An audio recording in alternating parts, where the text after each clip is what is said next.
How to use Rosetta Stone app to learn a language.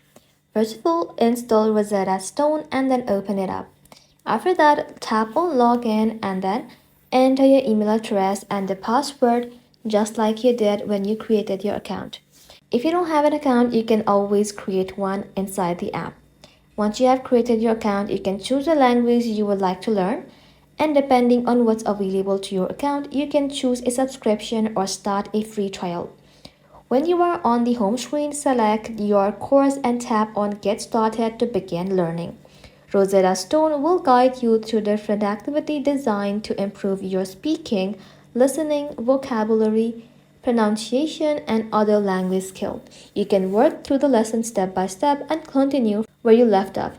Depending on your Rosetta Stone version and subscription, you may also have access to additional learning feature.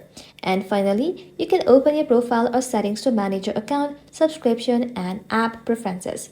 That's it. Thank you for watching. If this video was helpful, consider subscribing to our channel and liking this video.